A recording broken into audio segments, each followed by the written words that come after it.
High. Stone Mountain Decatur in this motherfucker. Okay. It's the night before tomorrow. I need a trifling hoe tomorrow. Cause I just broke up with my bitch, but I ain't the type to mope and sob. Okay, I can't lie, it hurt my heart. I seen the writing on the wall. But it's Friday though, and the ride is slow with a light-skinned hoe from Cobb. They say that life is no facade, and the righteous go to God, while all the blacks go to prison. But that white shit known as hard. And I apologize if one of my guys take your wife with no regards. But it's money over bitches, ain't no fighting over bras. Cause they see we popping tags, Neiman shopping bags.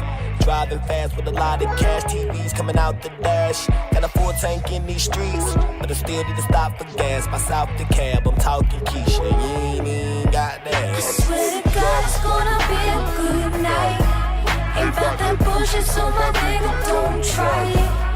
Till the moon and the sun.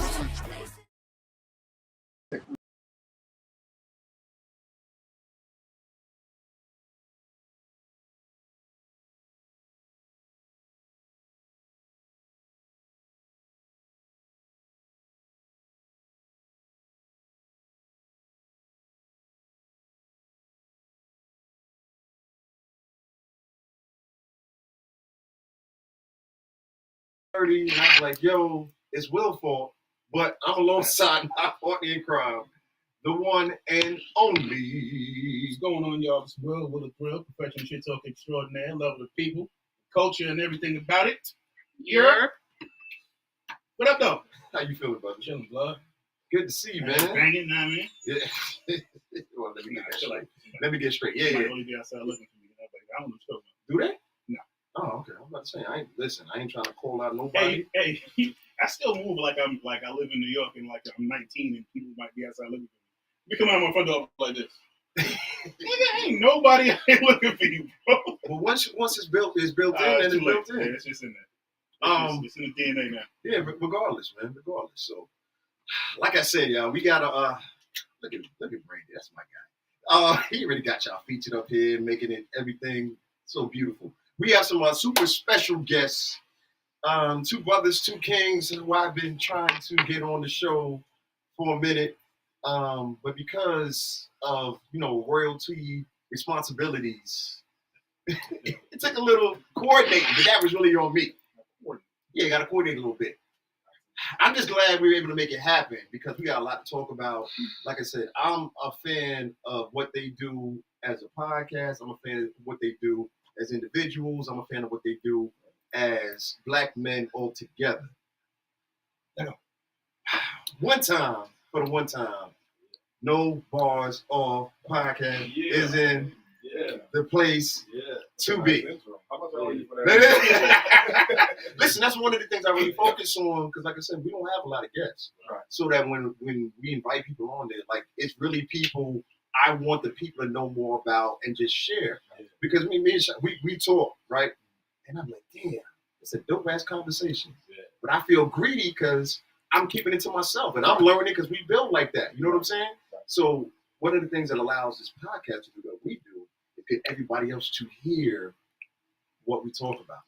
So I truly am glad that y'all are here. Thank y'all once again.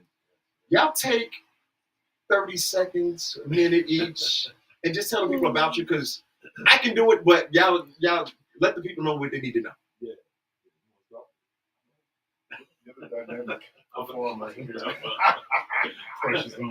Formerly known as Shot Stimuli.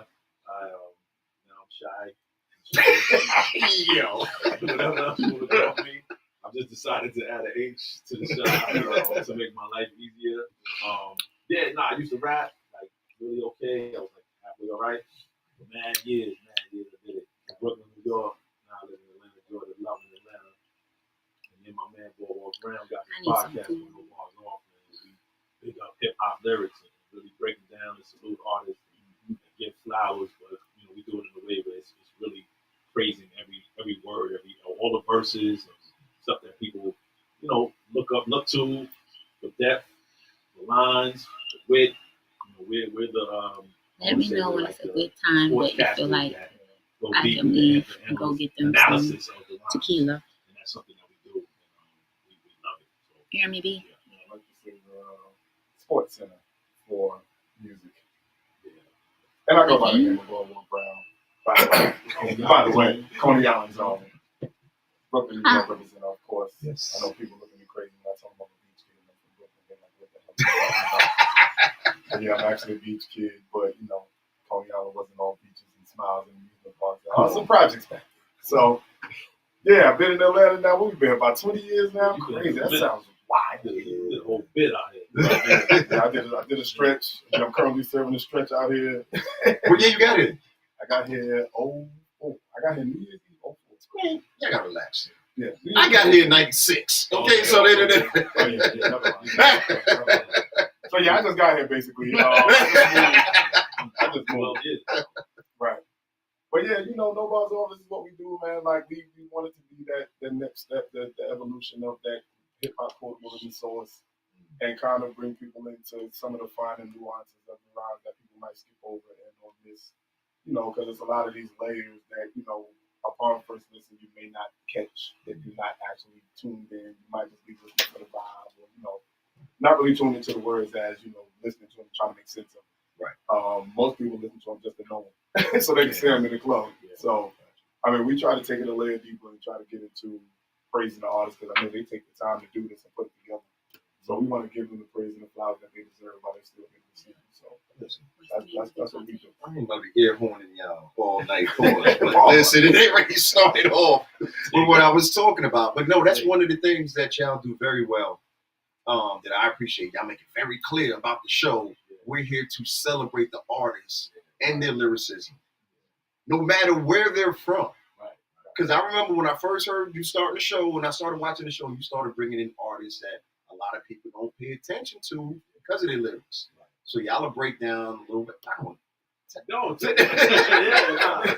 Y'all will break down the little babies. Y'all will break down everyone underneath the culture. You know what I'm saying? Who are actually doing it. And the thing I really like, y'all do it genuinely. It's not like, oh, y'all gotta reach to say it. You know what I'm saying? So that's the dope part. We'll call each other when something new comes out. And I think more fun is the classic stuff that you kind of discover. Yeah. You know, like when he called me with the niggas bleed, like that day was just epic because I could hear the passion in his voice. Like, yo, you realize this and this and that. And the thing, as old as that song is, like it just clicked for me when I called it. The song is from 97. It just clicked like maybe a week or so before we did the episode. I said, yo, I'm just realizing that he's telling this story from a first person's perspective, but he never inserts himself into the story. All he does is tell people what they. I mean, he says, you know, Blanco came, sent him to the room, told him what to go do. I need you to do this, do this, do this, do this, do this. Big ain't say nothing, but I promise. That's it. That's it. And the fact that he was switching characters but not changing voice, not using ad-libs, like Gloria would speak, he would speak, Braun would speak, and he would just seamlessly flow it. And we was like, we gotta talk about it. Unbelievable. And that's the type of stuff that excites us. I don't think I caught it down to that granular level. Broke it down to a fine powder. It's wild when you and again, like you listen to these joints, you just love them. You know, the story makes sense, it's vivid and all of that. But it's not until you go back and kind of peel some of the layers back. I'm like, yo, this man hasn't inserted himself into this conversation once. How many years were you saying, please, I got kids to feed? I got kids to feed. And that's not him. And that's not even him saying it. That's Gloria. That's Gloria saying it. That's Gloria. You know what I mean, son? Like, yo, I got kids to feed. I done seen you make this bleed. Son. Like, I don't want that. I really thought that was Big saying. No, yeah, I did. Yeah, it wasn't. And that's Gloria pleading for her life. Yeah. So that the layers in that story are what we tried to peel back. Like as I grasped it, just randomly riding around listening to it. Yeah. I'm like, this is different. I'm like, yo, I just realized this, and I think we recorded it like the next week. That's dope. I always look at the fact that like this thing Big is 23 making that record. Yeah. That's what we thought. 23, 24. 3 making that record. Just think Think about that.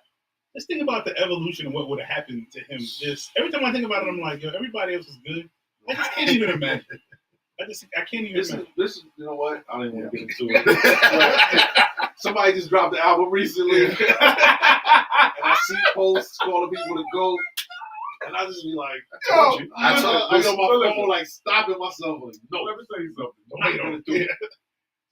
We're all about positivity. For some reason, people think we have a problem with certain artists.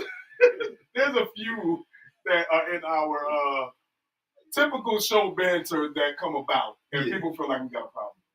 It's not that we have a problem with them. We just see them through a different prism than most people see.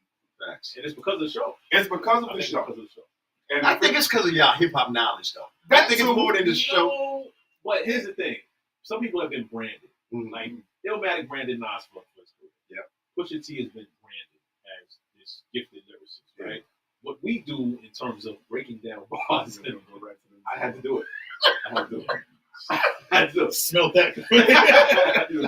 So we're not saying these people are bad, right? Yeah. But we're saying when you peel back the layers and you go line for line, the way you just spoke about Big, the way sometimes we'll do an Eminem verse, but he'll get me.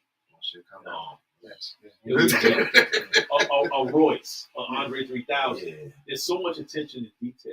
There's so much attention to the way the rhyme, the way the lines end, and how many words rhyme with each other.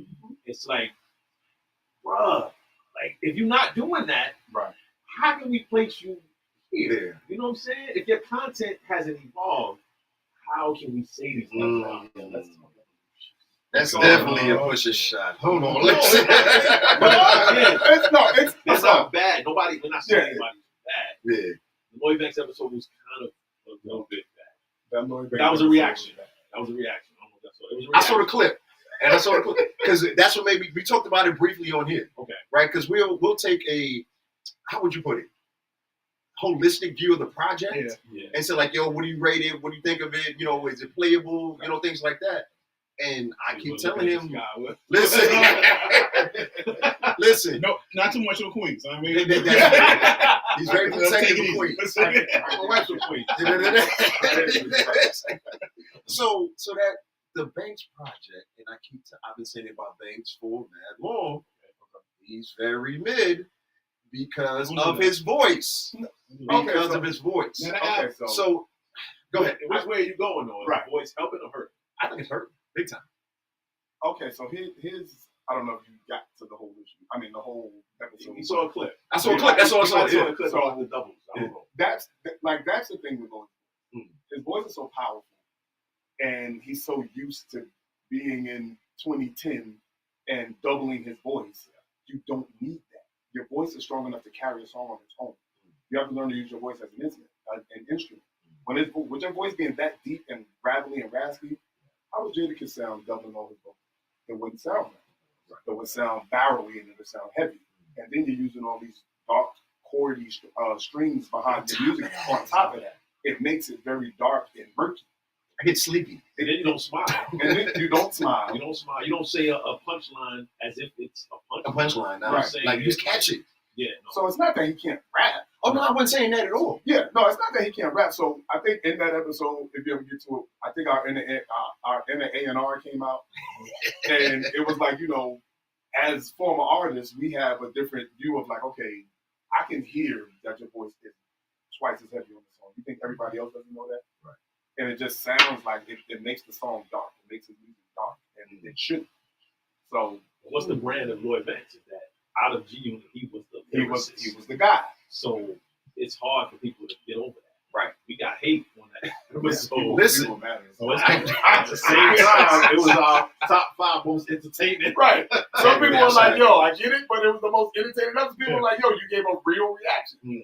And we were like, it was meant to be a reaction, but at the same time, it was like, okay, you want a reaction? This is what kind of reaction you're going to get. This is not going to always be, yo, this is crazy, and making faces and putting emojis on the screen. Thank you. Yeah, that's not what we're doing. We're going to give you an honest assessment of what the joint sound like. I'm just saying it, though. Lloyd Banks emojis that straight face. That's what you so, you know. We're going line for line, man. Yeah, Right, that's the whole point. And that's the thing. We're going line for line. Dope. Always thought I was a smart student. Turned out a stupid teacher. We were like, that's not a dope line. And we were like, somebody in the room was like, yo, son, that's dope. We like, no, it wasn't. But this is what I'm saying, though. Don't you believe certain artists need lines like that, Kanye's, the Drakes, people like that, to keep the people engaged? Because let me tell you this one. Okay. The reason why I never put Kanye and Drake up on the lyricist list, not artists, lyricists, is because so many of their punchlines are so punchy. You know what I'm saying? It's like, Let me stop. go ahead, let's go. You start. Let's go. Don't put non-lyricists and Aubrey Graham in the same sentence, please. Please don't do that. I know we can have this discussion, if you Okay. like, but yeah, I can give very tangible and potent evidence. Listen, You understand what he's saying? yeah, I get what you're Yeah. saying. I get what you're saying. Like, there's a difference between artists and lyricists. I get that. Kanye, I feel that way about Kanye. He has these moments where he's almost trying to grab your attention to something.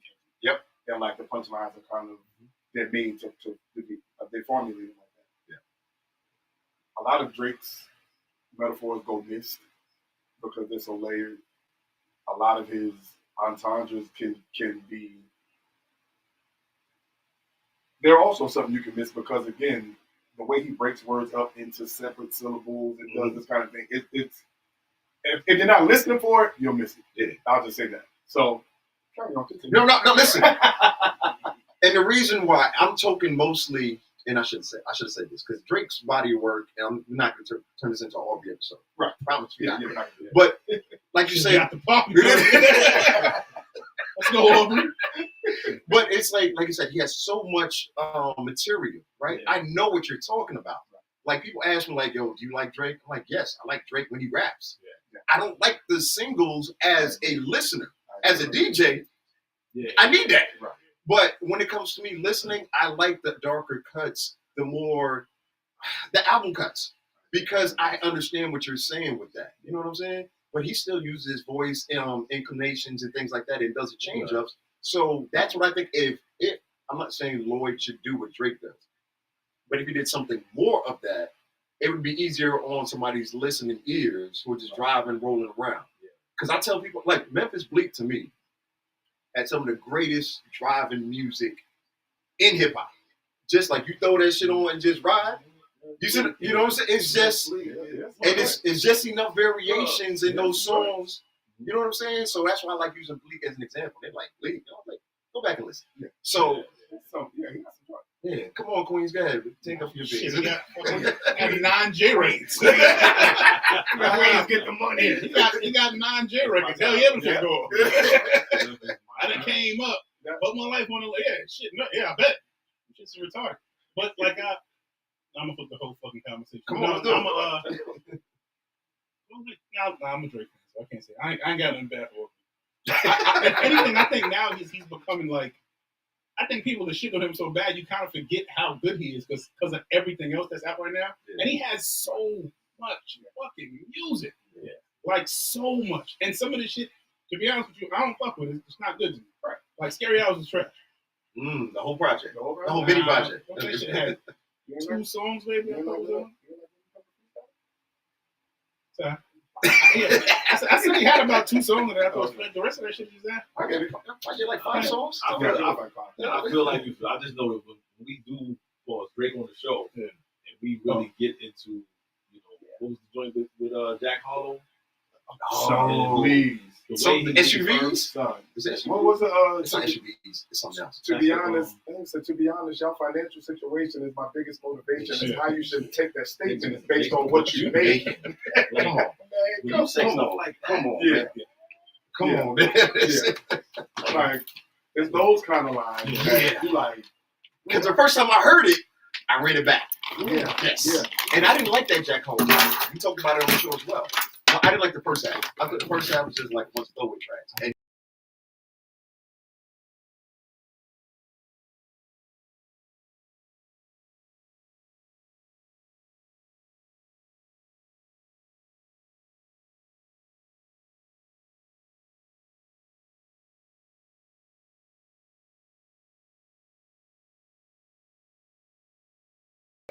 Freestyle was Central Season.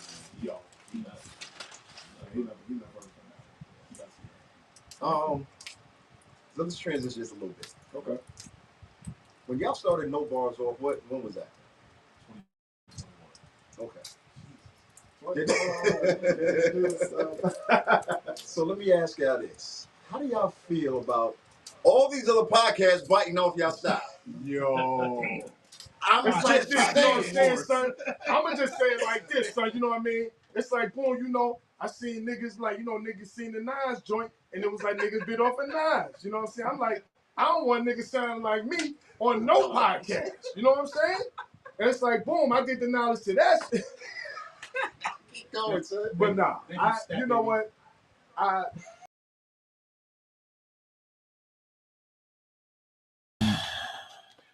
We see the lane swerving. We see the all of a sudden it's carjacking, bro. Well, it's pull over. I like that. I like Give that. me that. Yeah, this is a joint in Florida. They just took the whole shit. The whole premise, whole everything. shit. Show. Like I feel like they took the background too. I'm like, yo, what God, is that nigga in my house? I'm like, yo, sitting in my basement. I feel like they took the background and everything. Nah, wait, listen. The lane swerving is real. Yeah. I'll be hitting them. I'll be sending them stuff like, yo, you see this, man? Yo, it be joints that I'm like, I mean, can it be like I actually legit sent him a clip with, I don't want to get into the artist, but they posted on their story on IG, and the caption was "No bars off." Yeah.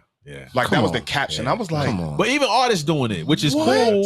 But you never thought to do that your whole You career never to thought break to down do your that. own lyrics. Yeah. Son. You know what I'm saying? Like, I was like, God. And that's a great point. Yeah. Because I started listening to the most. Excuse me. What's Moses' new name? Yasin Bey. Thank you, Yasin Bey. No disrespect. Mama nigga Mos. Yeah, that wasn't no disrespect. It just slipped my mind for a second. Yeah. So what he's doing now with I think it's Luminary, and breaking down not just his lyrics, but his whole kind of like his aura of what he was thinking. And those are my words. They use different adjectives. I get it. But it's something more than just breaking down the lyrics to it. They're finding a new way to do it. And I'm like, yo, why can't y'all do that? Right. You know what I'm saying? Because, like, for example, when we first started, we would already had these conversations amongst each other about the shit that we fucked up when we was in our 20s. Yep. Right? And I got tired of hearing other people, men and women, making the same mistakes that we was doing. Right. And if like, yo, if you would just talk to me or talk to us, we'd have told you, nah, don't do that. Right. Let's avoid that. So that's where the whole idea of the podcast came from. Yeah. It wasn't about making money and all that stuff like that. Yeah. Same with us. You know what I'm saying? So that's the genuineness of it, right? So when we say we focus on everything under manhood and everything under culture, that's a way for us not to be like, because back then I was a big Joe Budden podcast fan back then. Right. You know what I'm saying? So Still he was watch at Joey. such. He do. So anyway, Should be funny as hell. I'm just saying. So just finding a way to be creative and be original was still mattering to me, and I just feel like pods now are not doing that. Yeah. Well, I mean, we had the same thing. We started this probably 2011. Probably back in college, where we would just sit and talk about lyrics and rhymes, and we did Reasonable Doubt, I think, line by line, sitting in the college suite, like just for no reason. For no reason. Yeah, that was fun. We're in his kitchen, just talking, and just you know what I'm saying. Yeah. So when when the idea hit, and I was like, "Yo, we got to do this." You know what I'm saying? Like we were thinking that that nobody was doing, nobody was in this lane. You know what I'm saying? Nobody was in this lane. And I don't know if certain podcasts, like we know, there's no idea new under the sun. Right. So I don't know if certain podcasts existed like that Caucasian brother who gets so much love because when of he his puts the Caucasian words voice. when he puts the words on the screen and people are like, and he talks about he reaches this so quadruple far. entendre. Yo, he reaches, and he does Wait, real. Is it, does he have a name or no, don't say his name? But is there a number in his name? Oh, not that guy. Okay, cool. And I appreciate what he does. It's interesting, you know what I'm saying? Because like I said, we're more color commentary. Yeah. So shout out to Rap Seminar. They break down Rap Seminar dope. They're more with how many rhyming words were used, how many rhyming syllables, It's and like a stuff like stat that. sheet. Yeah. They're a stat sheet. So they salute us, we salute them. We don't do all of that. Yeah. Right. You know what I'm saying? And like you said, how your podcast evolved, I think ours evolved. Because we watched a couple of old episodes and we were like, yo, who were the we were so fixated on the rhymes, we were rushing through it. We were trying to like make sure we got every line in and everything was about the rhymes. And then we realized let's insert ourselves Right. into it. I think the Encanto episode, which was probably I think that's the one that started the curve. Yeah, Okay. that was our most daring. Yeah. You know what I'm saying? I was like, yo, let's do Encanto. You was like, And I agree, because like I don't even know who was in my house watching Encanto. I don't have no small children. But my older kids, they watch all kind of shit. But there was a song that came on in Encanto. I was like, yo, it's bars in here. it's hard. And then ironically, maybe like 3 days later, he's like, yo, you ever watched Encanto? I'm like, I just watched it like Hadn't 3 even days talked ago. about it. Hadn't even talked about it. See what I'm talking about? I'm like, yo, I watched it like 3 days ago. Yeah. I'm like, please tell me you talk about What About Mirabelle. I'm like, yo, Have y'all seen Encanto? Fire. Yo, Multiple times. listen. what about Mirabelle? Yo. And I was like, yo, and that was like the pivot. We were like, yo, we do this. Like, we're really taking it to this is really culture driven right here. This is not about who it is and none of that. This is really about, yo, if you listen to what how this girl put this verse together, this is some fire in here. Yeah. And we started talking about ourselves. I started talking about my son and we started inserting all from the movie. Yeah. Right. We felt like that was a lane where we opened ourselves up at that point. Pause. That's dope. Like we kind of felt more comfortable. He got a grown up, so he don't. I was he ain't like, watching that. I'm over here at Encanto. Like, what album is that? Like, what is that? He got a grown up. That's Lin-Manuel. Lin-Manuel Miranda. Okay, John Griziamo. That's a homie right there. Listen, it's those types of stories. We don't talk about Bruno. We don't talk about Bruno. We don't talk about Bruno. Though. My daughter is 21 years old. His daughter's older than She him. might know Encanto too. She may, but as far as me taking her to, you know what I'm saying? Right. It's like, them days is done and over. Nobody takes kids to movies. Wait, They watch them in their house now. okay. Yeah, you Okay, wait till somebody bootleg. okay, I was about to say, like, wait, how you We get off stream that around joint. that? Yeah, I got a website for this. Yeah, exactly. Go get the popcorn. Are we cracking that other bottle or are we waiting Oh, till yeah, the no, break? I forgot it was it. I was so locked in, and Are they a sponsor? If not, Absolutely Not at all. That's why I'm here. That's why I got a hat to the back. Speaking of sponsors, to the back. shout out Animal House Music Group, our shout them out. our most consistent and amazing sponsor. They really do some amazing Love music and some amazing artists. Dope. So shout out to Mr. House, shout out Animal House DJs. They're a full collective of artists, DJs. They're based everywhere. Really, I can't even say Everywhere. that. Yeah, everywhere. Yeah. So if you haven't checked out P Butter's Summertime project, make sure you do that. Shout out Maintain. That's also the homie indeed. So Nice. yes, in fact. Pay So. the bills. Pay the I bills. got a question. So, do you think the fact that you are like artists yourselves, Formerly. Yeah, you keep saying it don't go away. Nice try. It don't go away. Formerly known as. Like, so how does that, like, I guess, frame, like, when you're looking at it, like, how you ingest, like, the music? Because it, like, do you look at it as, like, I'm better than that nigga? That shit, that wasn't it. Actually, removing ourselves from it is what's making it easier. Removing our ego from it. We're not looking at it as competitive. We're not looking at it as, oh, I know I'm better than him. Oh, like, what was he talking about? I would think that would be the hardest part because of how competitive hip hop is in nature. Yeah. Right. Yeah. And I think that may be what has kept other artists from doing it. Like, because most people are going to see Absolutely. artists as competition. Right. With us removing ourselves from it, like, yeah, we know, we're artists, we know what we can do. But in terms of just being able to appreciate what others can do while, in their spot, have their time and like what they decide to put out, taking their time to craft something that's listenable, something that's digestible, and something that you can take something from. It's not a lot of people that is doing it. So again, it wasn't so much, the artist and us taking over and being like, oh, nah, that was whack. He could have, like, we do make suggestions and be like, oh, he could have did this, he could have did that better. And that's kind of the inner A&R in us. Like, that's kind of what we did with the Banks episode. But for us, it's really about appreciating what people took the time to put together. And like, the artist in us helps us to understand what it takes to the time it takes to put this together. We know the effort that it took, and we know that you did it because you want to be appreciated for it. Right. So that's what we're here for. That's it. I love it. I think that speaks to the when we did the Willie the Kid episode at Sky Zoo. Shout out to Sky Zoo at Burger Bistro at his Burger restaurant. Bistro, shout out my guy Sky Zoo. I think was that our first In person? In person. Because that was before Mickey. Was that before Mickey? Before Mickey, yeah, we did. It was right there. Rapper Pool. Yeah. We did Rapper Pool first. But then in person, pause. We did pause this whole conversation. Pause. we did Willie.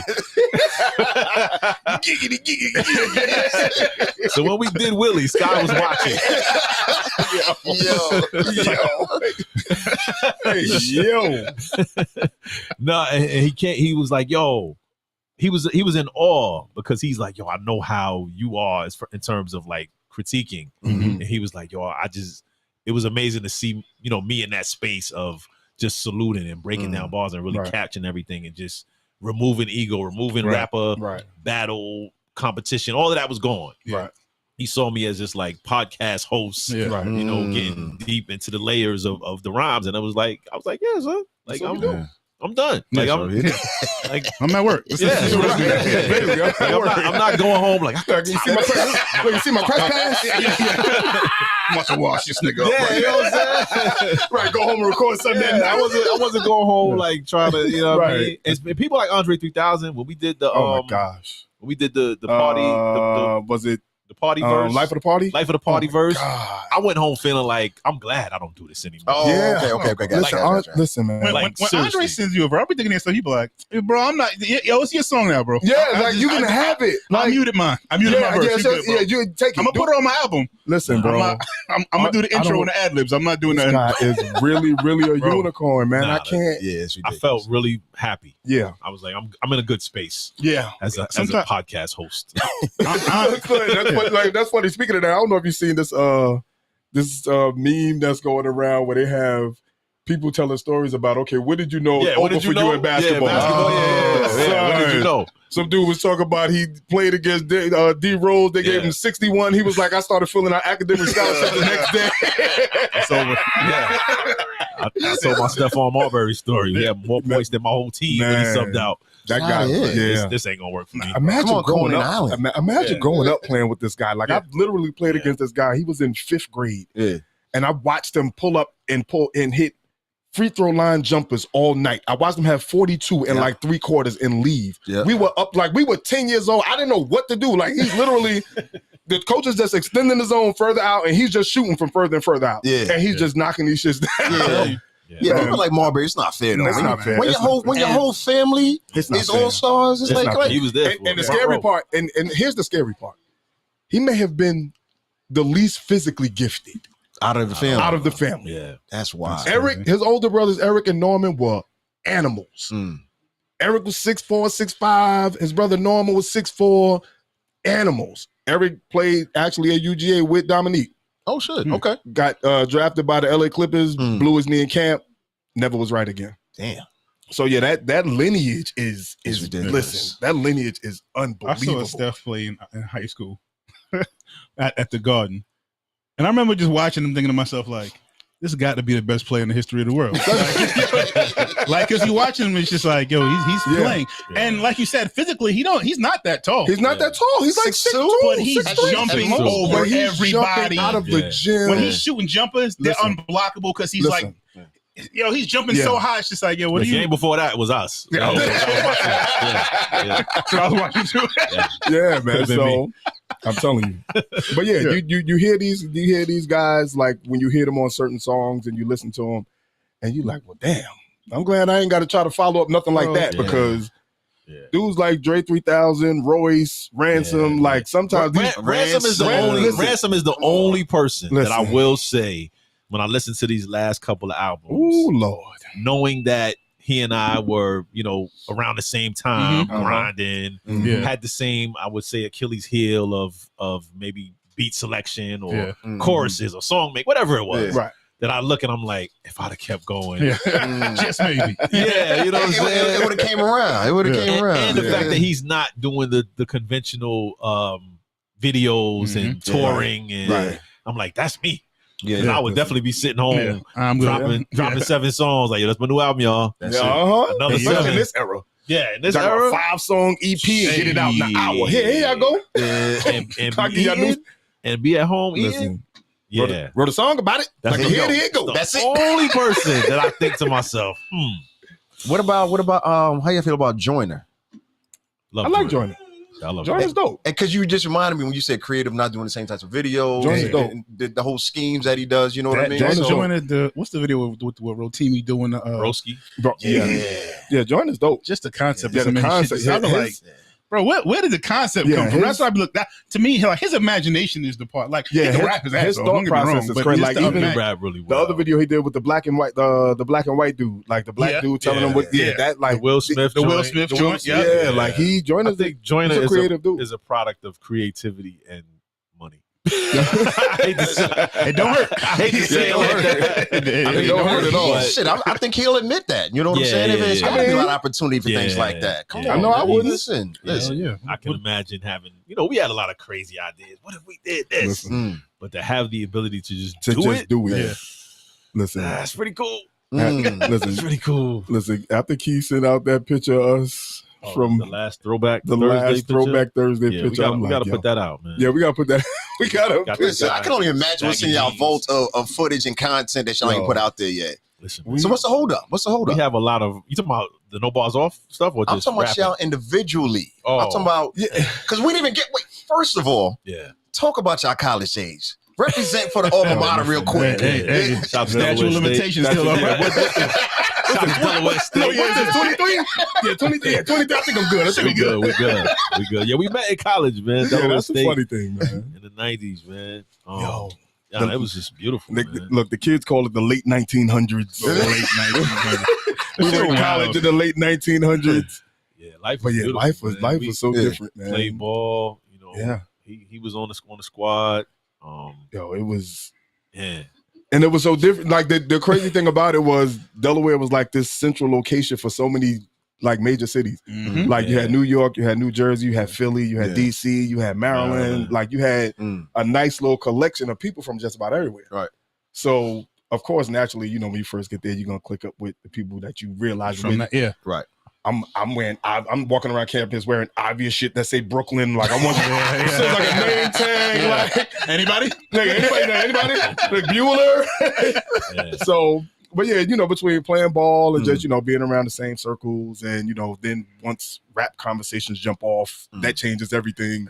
It doesn't matter where you're from. Now we just talking about the culture, and then it kind of started from there. And we were the epicenter of the campus. I'm not gonna lie to y'all. Yeah, I'm not we gonna were. exaggerate. That's not that was on the team. Like, come on, like, you know what I'm it's not saying? even- Well, outside it of ain't that, even that. outside of that, Yeah, okay. it ain't outside even of that. that because we had. it was. I was late because I Yeah, came in the he year got the after year them, after 'cause me. I went to Okay. junior college and played ball in Iowa. So Okay. when I came the next year, I did 5 years. I had too much fun. he did a bid. Yeah. I wish I stayed another year. I had too much fun. But Yeah, my crew was already there. I had Yeah. people from junior high school and high school Yeah. already there. Okay. So I was the new Established. guy. Gotcha. Son. And, Brooklyn was like, man. Brooklyn was, and that was back when, meeting somebody from New York was like meeting a unicorn. Like, oh shit, you from New York? Yeah. Is it really like that? Is the trains that loud? Yeah. Is the roof? You know what I mean? Yeah, right. So you can imagine how the women Yeah, how from it different was- areas would yeah. speak to us. Yeah. And we would get hate about that. Oh, yeah, fuck about the Oh, you New gonna York fight? niggas. Yeah. Oh, you gonna fight? Like we legit used to take the bleachers from over by the tennis court, bring them over to the front of our dorms, and just have a whole Brooklyn section just sitting there. That And, sounds about and right. niggas knew not to come over. This is wild shit. we just did dumb shit. Like, For no reason. yeah, for no reason. Look, just because you didn't have parental supervision, Yeah. you're like, fuck it, I'm gonna try this. I can see why they hated us. I can Yeah. see why I can see it. Like, Maryland looking back, DC tells us to this day, they be like, yo, we clicked up. We didn't even know each other like that. and they clicked We up clicked immediately. up to try to, Yeah. combat us. And I get it.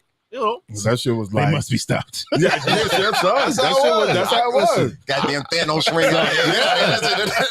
And then we were the only crew of niggas that we were totally against having niggas join fraternities and shit Yeah. like that. So we had our own little shit. Wait a minute. Yeah, we had our own. We little, weren't, like, we weren't against it. yeah, we weren't but against it, but we you know, wasn't with it. we was like, yo, come on, Because son. really, Ain't nobody just gonna be bossing me around telling me what the fuck, you know. And you know, the New York, you like, fuck that shit, son. You know what I mean? So we used to, they were still hazing for real in the 90s too. You know what I mean? They weren't playing. They wasn't playing back then. It was going crazy. Man, we used to go into basketball games fashionably late, fashionably drunk, and they used to love it.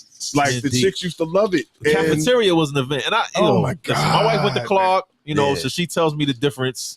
Man. Being in a city, like a real city, going to college, it's very different. Yeah, we didn't have much going on. We weren't dating anybody. We were in Dover. There was no dating. That's where it was. Dover. We were in Dover, Delaware. You know what we had? We had a mall and a NASCAR racetrack. Yep, that's it. Dover across Downs, the street. Dover Oh Downs. shit! Okay, I do remember seeing that. And what you see as Dover Downs now, that shit wasn't there. Okay, it wasn't none of that. It was just a NASCAR racetrack and a mall across a one-floor mall, a one-level mall. That's it. Yeah, we actually shopping center. That wasn't no damn. I got banned from there. I was about to say they turned it into a mall after they realized how much we were stealing. From We need security. I did a year bid from out the mall. I couldn't get in the mall. You couldn't get in the mall for like a year. I was a shoplifter. Yeah, we got. I mean, we were big. Let me see online. Hold on I'm good. I'm good. Yeah, you're good now. You're good. My mama know about it. I'm good. Look, we were clear. We were big dine and dash guys. We had a Denny's across the street. We were big dine and dash guys. Oh man, sounds familiar, doesn't it? Yeah, man, but it was the life, though, man. Yeah, like that shit was the life. But I want to talk about the positive side of going to HBCU. Yeah, let's do it. That wasn't it. That was the positive side. It's something better. I just want to encourage you because there's a big push, as we know, in the news right now about changing education and things like that, absolutely, and changing affirmative action. I wanted y'all because I acted like I went to Clark and Morehouse and all that. See what I'm saying? Yeah. So listen, I tell people I went to the AUC. Okay. All of that shit. Technically, that's a school. All of that. That's a school. Listen, I got a shirt that says homecoming alumni of all of that shit. Listen. All your classes in the library. Yo, I had statute of limitations. I had a Clark Atlanta school ID. So this is before this was paper. So we just put your picture on the paper and actually knew somebody. Wow. Anyway, so Yikes. all of the reason why I wanted y'all to listen, I went in. Listen, because think about it, fake IDs. But I'm talking too much. No, it's not the point. Come on, have another drink.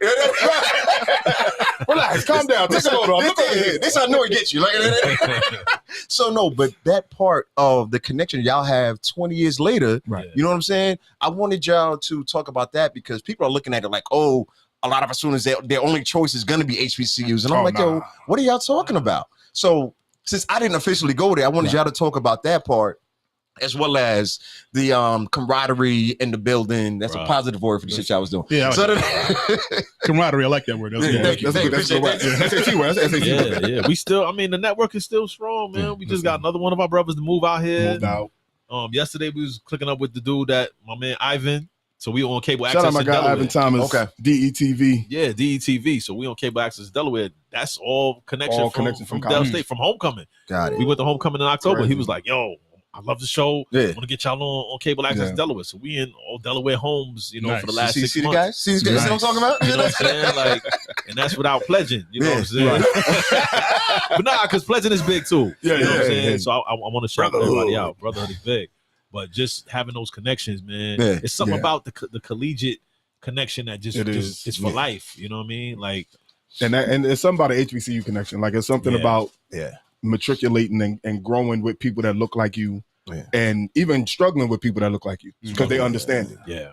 It's difficult to try to explain your struggles to somebody that don't understand them. So even, just going through that process of trying to grow up as adults, trying to, grow to make your own decisions and turn into an adult. Because once you leave there, that's your last. I tell people that's your last 4 years of irresponsibility. Facts. Like those your last 4 years where you could just do foolish shit and not have to, be really held accountable for it. No repercussions for this. You good? Right? Yeah, you're good. 23, you good. You know what I mean? So it's like after that, you real life adult now. So you got to do something. So I feel like the team that you met there are really people, and people use that cliche. Oh, the friends you make in college, you keep around for life.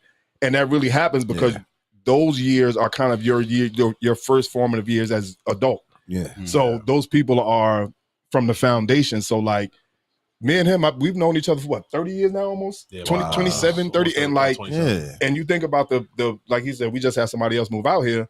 I got 5 people that I went to school with, all within like a 15-minute radius. Get out of here. Yeah, So, and it's all people that I graduated from school with. All people I Yeah. graduated from, like, they kids come to my house. My kids go to their house. And like, Yeah. these are cool, people that I went to school with. Mm. So it's really a real thing. Like the bonds that you create at a HBCU, they're different because, again, you got professors that are there to see you succeed. Yeah. They're not there to just get a check and be like, oh, I'm going home. I don't give a fuck if you pass or not. Right. Like I actually had a professor go off on me the first time I got to be in her class, like really flipped out on me. And that shit straightened me out. So like it's really a real thing when you're surrounded by everybody that looks like you. Everybody wants to see you do well because they know that's what you're there for. Yeah. And I got 25, 30 years of dudes that pause. That's, we still friends. I still call them right now. Like, yo, I'm in the A, I'm coming through. Right. Like that's just and you actually try to really see them. You know? Absolutely. Like, not like, oh, word. Absolutely. And to piggyback on that professor conversation, talking about just HBCU, I remember being in a group, like doing a group project with my friends and then my professor, because we all had the same communications major. Okay. And my friends slacked. They weren't doing shit on the project, right? And I went to the professor and I'm snitching halfway. I'm like, yo, man, I got a lot of stuff to do, right? And nobody's really helping me out. And he looked at me, he was like, so I thought you were a leader. That's all he said. That's it. And I was like, what? Yeah. He was like, yeah, I thought you were a leader. And it just like made me just like, okay. It made you pivot. Yeah, it made me pivot. You know what I'm saying? It made me look at myself instead of like pointing the finger. And that stuck with me to this day. And I went back and I kind of delegated and made sure everybody got what they needed to get in. And even if they didn't get it in, I still got it done. Right. And I wasn't mad at anybody. Yeah. And I took that with me for the rest of my life and the way I moved. You know what I'm saying? Come on, man. Listen, this is what I wanted y'all here for. Because telling those stories, it hits people different, and especially different individuals. So they'll go back and listen to this and be like, yo, okay, I can relate to him. I can relate what you said. And sometimes that's all it takes. You know what I'm saying? Out of all the hip hop shit we've been talking about, they'd be like, oh, you know what? I can relate to that. And that's what I think a lot of people don't understand the power of these podcasts are, because they live on forever. Somebody's going to stumble on this 30 years from now and be like, oh, shit. Yeah. You know what I'm saying? DJ now is more than something to just DJ. You know what I'm saying? That part is so key and is so important when it comes to a circle of us. Because how old is your oldest? 19. Okay. So... And she goes to an HBCU. I was about to ask. and this is the funny thing. She chose an HBCU because she sees how me and my friends are. And she knows that I went to one. Yep. So like she sees how the friends that I have that come around now, she knows that I met them in college. So after we've gone on a couple of tours, we've done a couple of, PWIs. She visited Tuskegee. She visited where else did we visit? Fam? Was it Fam?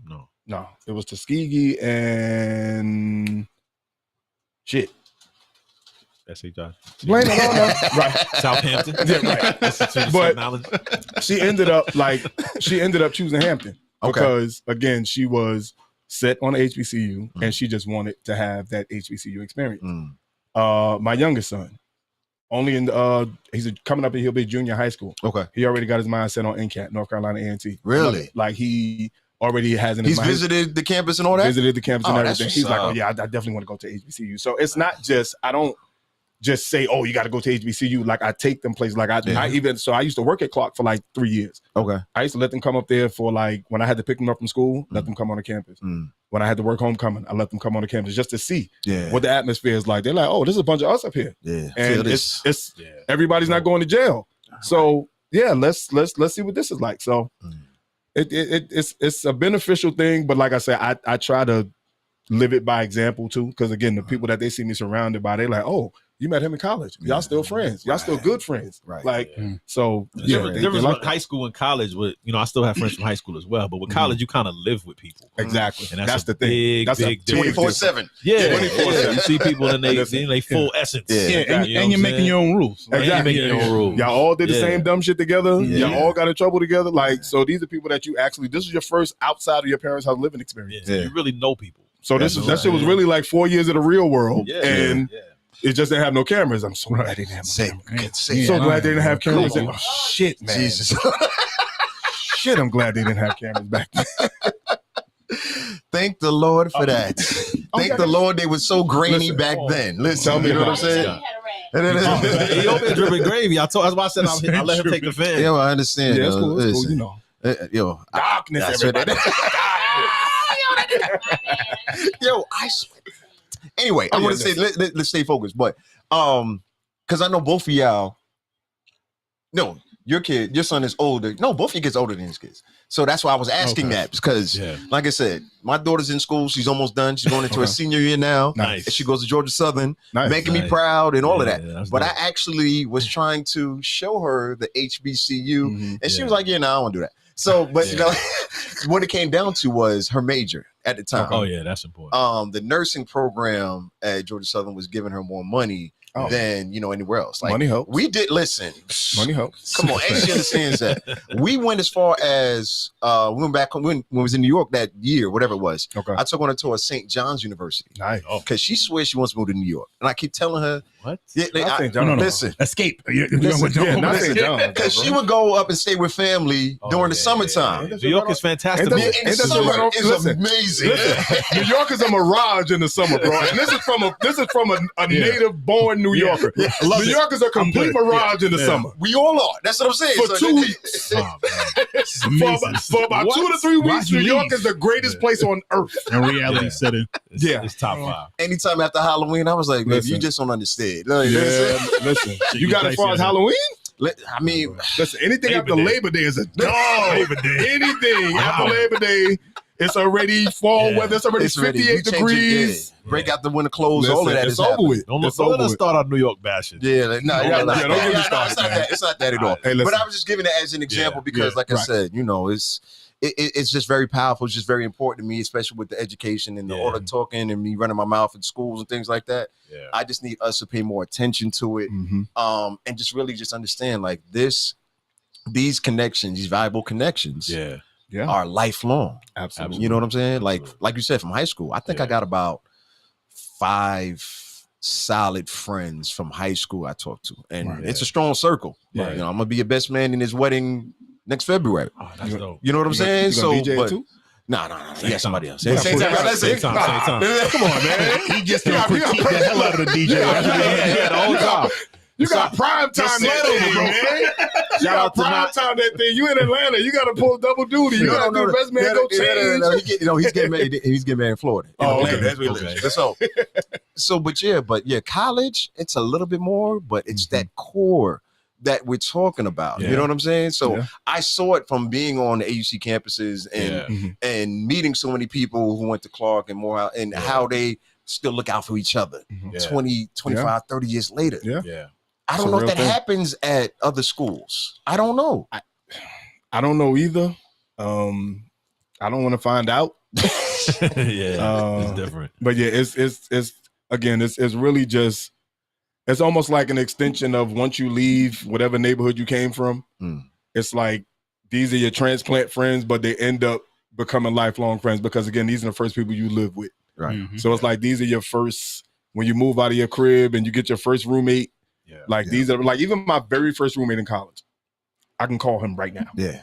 Because I had Tom as my first What? Didn't know that. Yeah. Like I can still call him right now. Yeah. Like, but it's just, because this experience is, again, this is everybody's first time away from home. Yeah. Well, most people, because unless you went to like a boarding school or some shit. Something like that, yeah. Right. Yeah. So a lot of people chill. Tom don't even know that. Chill, bro. Tom girl was bad though.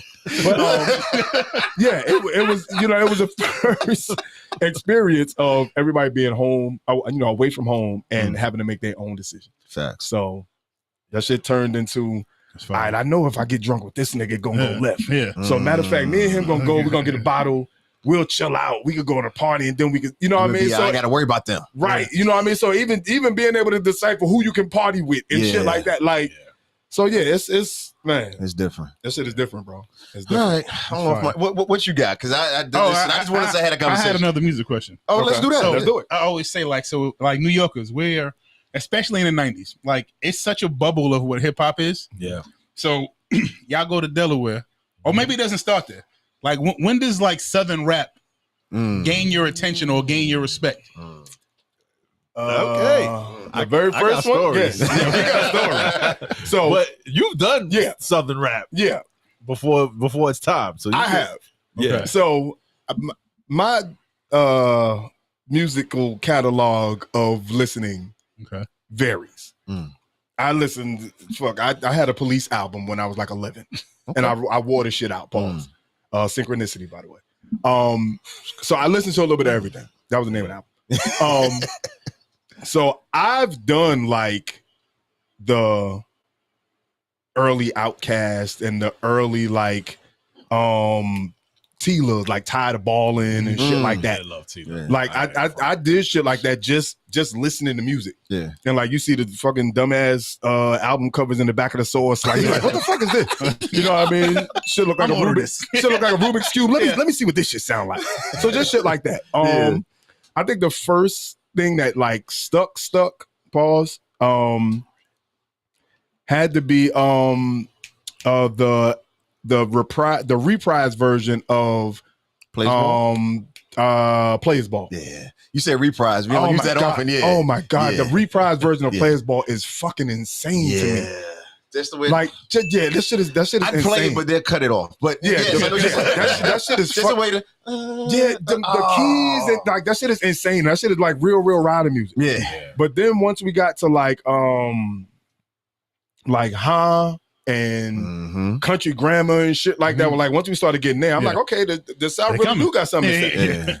But yeah, it was still a little bit comedic. Yeah. We were in the dorm rooms because we were from New York and everybody knew that what you were going to hear from us. Yeah. So there was a thing, and we dating ourselves. But if you open your dorm room, you open your door and you blast music, that's like, you know, that's where I'm from. Yeah, this is the soundtrack to where I'm from. And you're making a statement. You're making a statement. If you walk down the hallway and you hear something blasting, you almost want somebody to peek their head in and be like, "Yo, what's that?" Exactly. Because I would go home and get new stuff, new crew tape. Look, working at Rockefeller, getting exclusive. Look, he coming back. We like, yo, what's that? I used to get exclusive sent to me. Yo, Shan's little Rockefeller intern. You know what I mean? So, you know, I used to get all that, right? And my brother was you know, in the music and all that. So, you know what I mean? I used to have stuff a little early. But I remember listening to Ghetto Mafia. I remember that video came on and dude was flowing. Came up, came down. I was like, yo, this flow is crazy. Yeah. And that was the first time I kind of started putting my flag down a little bit and listening. Yeah. But I swear it was not until my man Kwame started telling me about Aquemini. And before that, I had heard 98. This is 97. This was 98. 98 is Aquemini. Yeah. So shout out to Kwame, man. Of course, I love my guy Kwame. I loved Tila. I loved you know, we laughed at like Little Troy and stuff like that. Like certain stuff, you played it, and it was like, yo, you like that? I'm like, yeah, I like that. You know, Do or Die. You know what I'm saying? Right. Even when I went to Iowa, I had to have a Brooklyn flag because you in Iowa. Because you're in Iowa. Yeah, the Crucial Conflict, the Bone Thugs, all that. I'm like, out of here, man. I wouldn't even like it Tupac. I was like, nah. I'm just fuck that, son. Chief Del Vec is better than Tupac. You know what I'm saying? Oh shit, that's a wild stance. That's a very wild stance. I was gonna let that go. That was a wild stance. I'm just telling y'all where I was at. I got you. Okay. But I was putting Black Star against Aquemini, and I was riding with this so hard. Yeah. And I would not let him.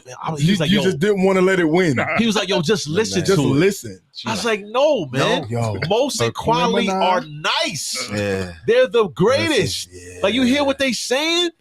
And then I walked the class one day, and I had the cassette, and I listened to Aquemini. And that should change your life. And I said, oh, shit. That should change your fucking life. And you weren't even in Atlanta at this time. We were on campus. I was on campus. We were on campus. campus. Class. Yeah, it was a little different here. I was here. You know what it is? Because in New York especially, man, we're so like, nothing's better than this ever in the history of anything. We started this shit. This is ours. Ever. Like, so when I first like listened to them and I was just like you said, it always come off as a punchline. Like, oh, it's a little fun record. Right. That's cute. Right. You know what I mean? Right. Yeah, it's cute. Oh, that was cute. Like when I first heard when I first got a chance to really sit down and listen to like Big One Andre, I was like, son, like, yo, these niggas. Right, you gotta make sure ain't nobody listening. You gotta look around like when I'm first hearing like UGK and I'm like, once I get past the accent that's totally different than anybody I ever talked to, I'm like, nah, no, they can fucking rap, son. Yeah. Like We love elevators, right? We loved it. And we used to say that verse and be like, yo, Drake killed it, right? Yeah.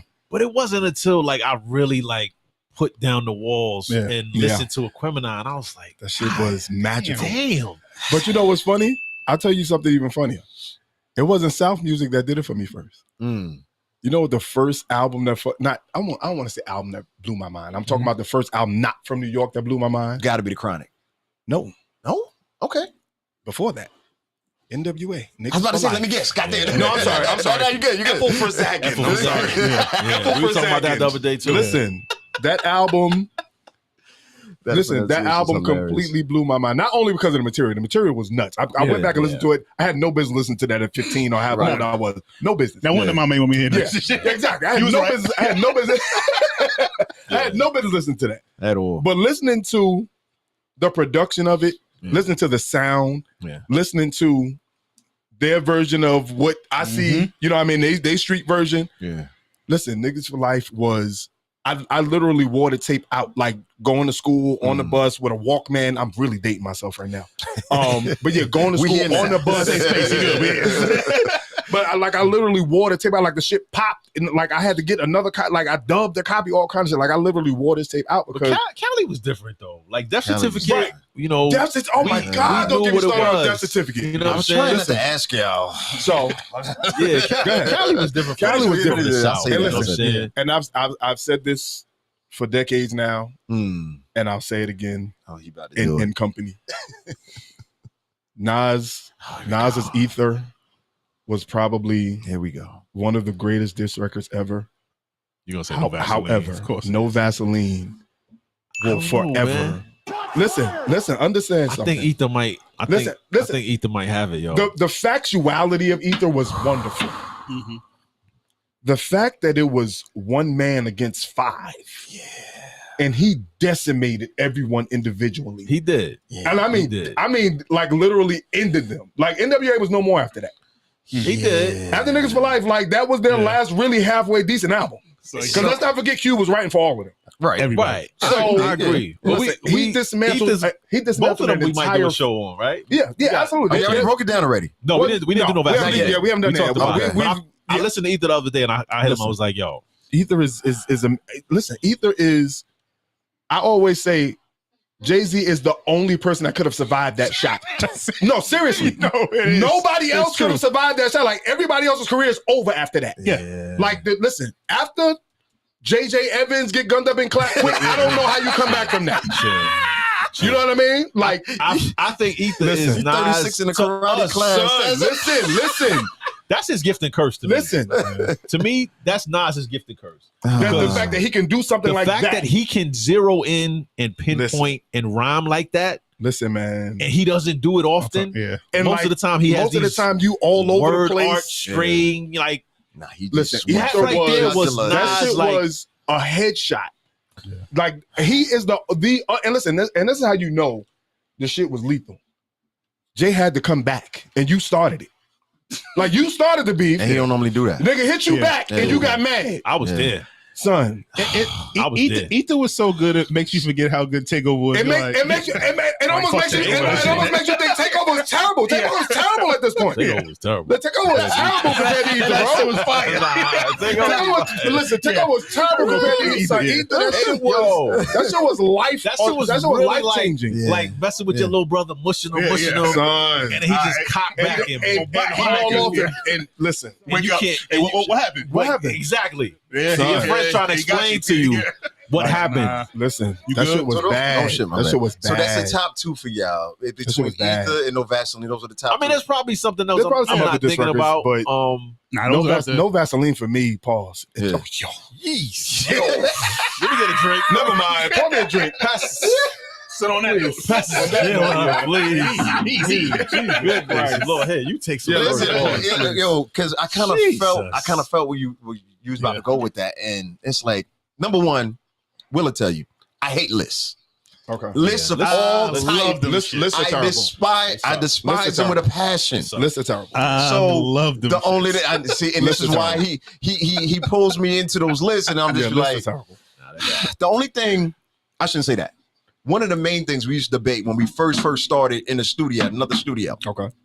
We used to debate about verses. Okay. And who really won the versus battles. We have right? Oh, the versus battles? Yes, the versus, the versus battles. I thought you meant on songs. No. Like, because remember, versus was everything. This is during the pandemic and all that. Okay. So we used to go back and forth on who really won and what they would have done. And, you know, we used to, when the verses would come up, I'd be like, yo, you take this artist, I'm gonna take this artist, That's funny. and then we'll go and see who would really win if they would have followed what we said. Right. And I had a great record up until Jada Kiss and Fab.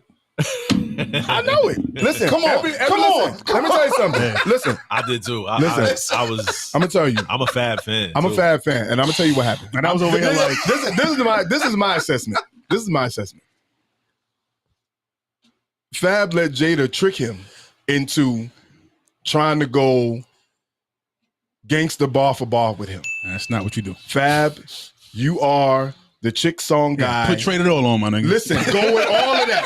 Nigga, pull Jagged Edge out if you got to. Call Lil Mo. Listen, call them all. Superwoman, all of this. This is stay in your bag. This is where you live. That's it. Crank 'em This up. is where you live. You wanted to try to go everywhere else. And you let them play. You let them slow walk your ass out to the deep water, and then it was too late.